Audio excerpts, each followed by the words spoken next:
And now to close the episode for today, we now move on to our Android journey story. And indeed, it's one of my favorite, or rather, my most favorite segment of the episode. And I wish that we have more and more people like Ken who would come and talk about their Android journey stories. And now here's our friend Ken to talk about his Android journey story. Ken, the floor is all yours, my man. All right, thank you very much.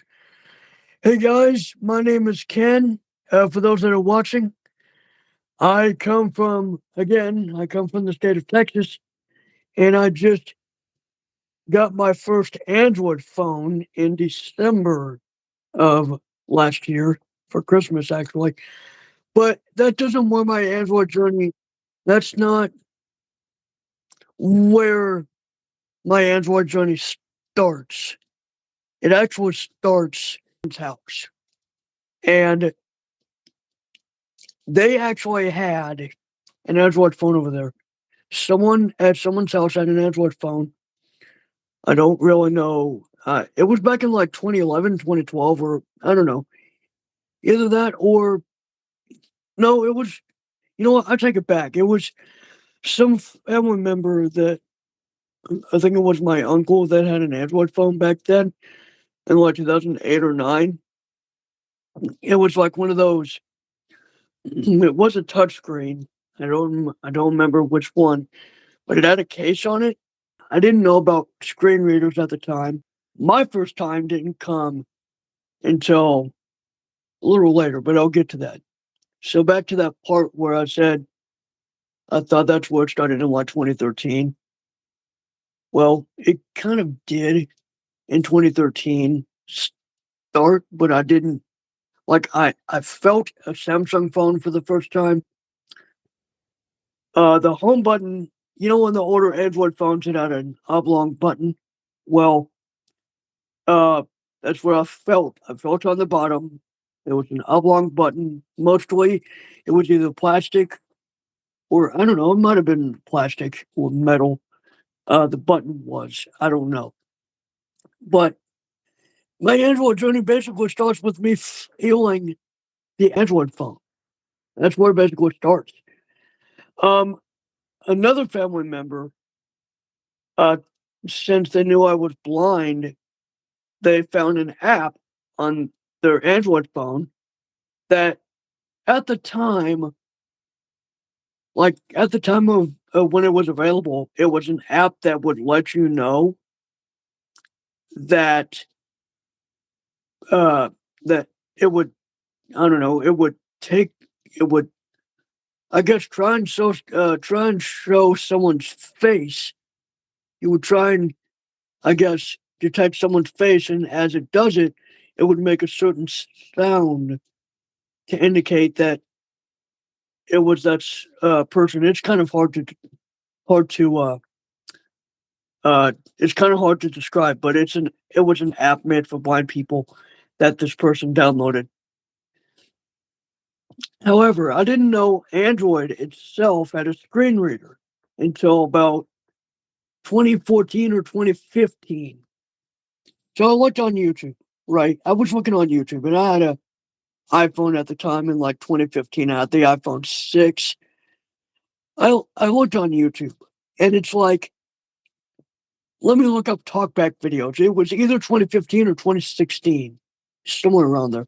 And I found a video where it talked about um, the screen reader on Android. And I was like, let me listen to this. And then it sounded all weird.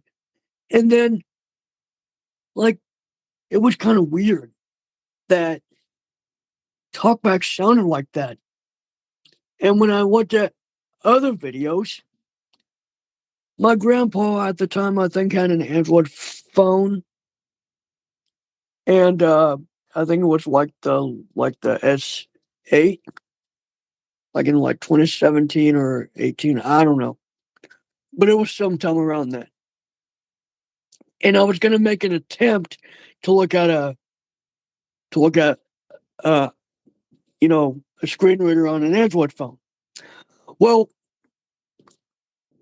That really didn't happen. But what really did happen though was I had one one person from my family had a Note 4, the Galaxy Note 4, and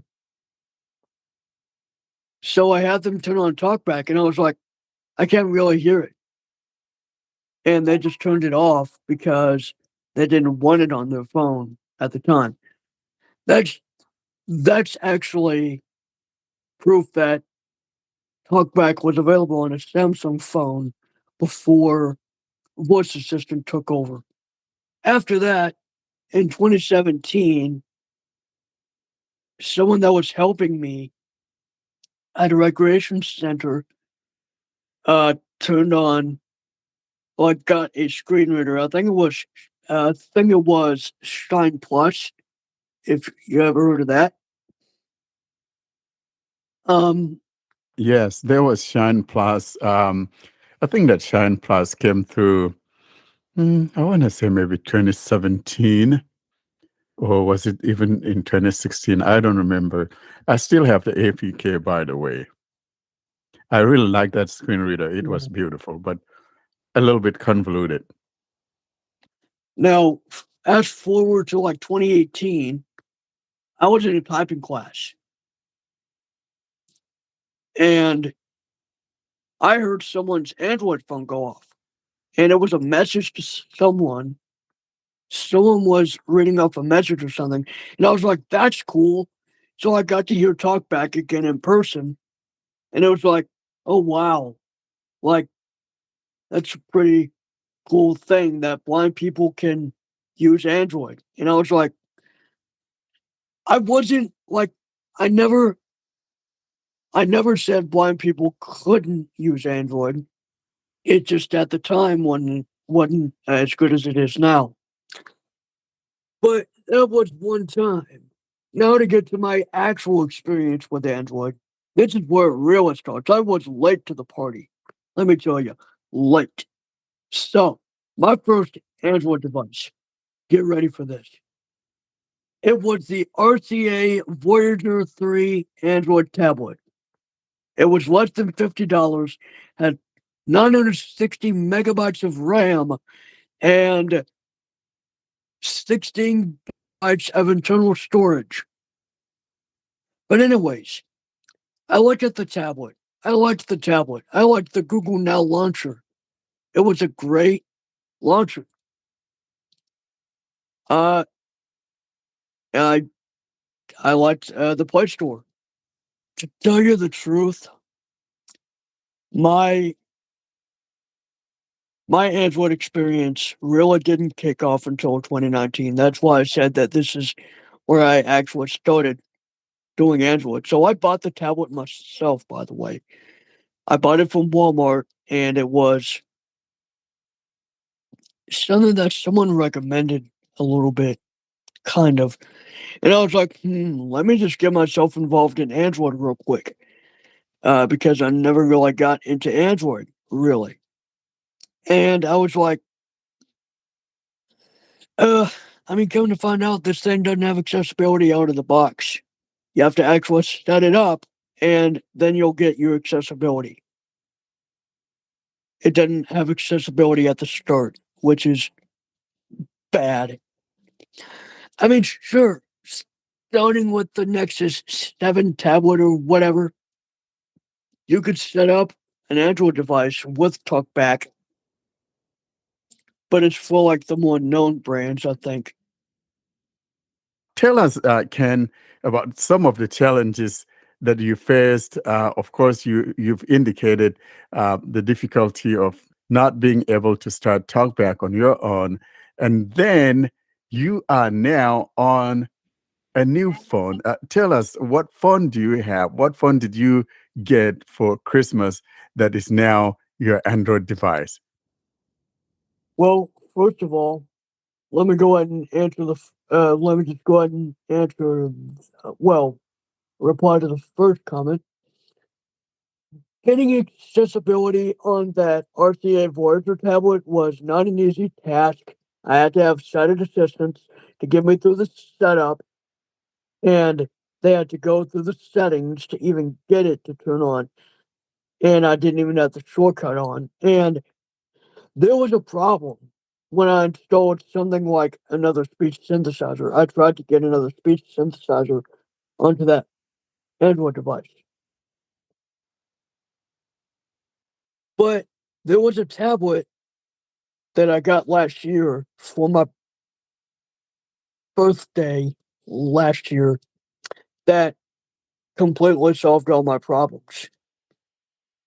It was a Samsung Galaxy Tab A7, and I still got it today, but it's the better one of the two Android devices that I've tried. But I was able to set that up no problem, just like a iPhone or iPad or an Android phone. And speaking of which, my first Android phone that I've tried was the Samsung Galaxy A13, but I made the mistake of getting it from Amazon. I didn't buy it, someone else did, but I made the mistake of getting it from Amazon, and it didn't work with my carriers, so we ended up taking it back, and I was like, "Alright, I'm using the iPhone until I get an Android phone." And then uh, actually, my dad was the one that bought the current phone that I'm using now, which is the Samsung Galaxy A53. And yeah, there are some shortcomings with it, like vocalizer crashing twice. Once when I was using uh, the the link to PC or whatever, link to Windows app, and once when I was trying to go look for more YouTube videos. Going back, I have had shortcomings with like Android in particular. Like for example, that one tablet, the RCA one, had Android 7.1.2. And yeah, that was completely out of date by today's standards. Android 7, I think, came out in what, 2016? And it was 2020 by the time it got the last update. And I was like, okay, this is not good. I do not have any more updates past what I got. I got very few updates. The support for that tablet was weak. What I mean is the amount of updates you get. And it was kind of weird. I know I'm jumping all over the place, but I just wanted to tell you that, switching screen readers was a pain. I tried commentary, not a very good fit for me. At least, well, when you have like, I don't know, but I tried commentary. I have it actually on that tablet right now, but I don't really use it. So it's technically useless to me now. And the fact that that tablet in general, it was cheap anyway. I don't see the point in using it. But anyways, like I said, switching screen readers was a pain. Suspending or turning off TalkBack was not something I could easily do because I thought you could turn it off another way, but that Tab A7 that I got last year made it a lot easier.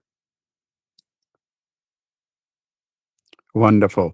Now, talking about your Galaxy A53, outside of your vocalizer crashing sometimes, or maybe something happening with YouTube, uh, what are your general feelings about your A53? Is it something you like, or are you sending it back home to mama, like I like to say, or is she a keeper? Well, I mean, every operating system has its problems. iOS has its problems, Windows has its problems, and if you haven't seen the operating micro if you haven't seen in the Telegram group where I put something in the Microsoft Windows and other operating systems channel.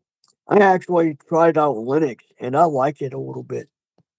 But the point is, Android is, well, it's Android. All right. It's nothing. It's not, oh, this OS is terrible. I'm sending it back after a month. No, I've had it for over a month. The speakers actually sound better than on the iPhone 12 that I had. And yes, I've been through several iPhones, including the iPhone 6, 7, 8, and the 12. Now, so though, before Yeah. we close, though, do you have any other word for anyone jumping into Android or testing the waters of Android? You know, if the Samsung Galaxy Player was still a thing, I would say get that. But yeah, you may be wondering how I found out about that. That's probably something for another time. I'll probably do it on my own channel of how I found out about that. But if the Samsung Galaxy Player was a thing, I would say jump to an MP3 player to get you started. I hear the A306 is a good cheap MP3 player made by Sony.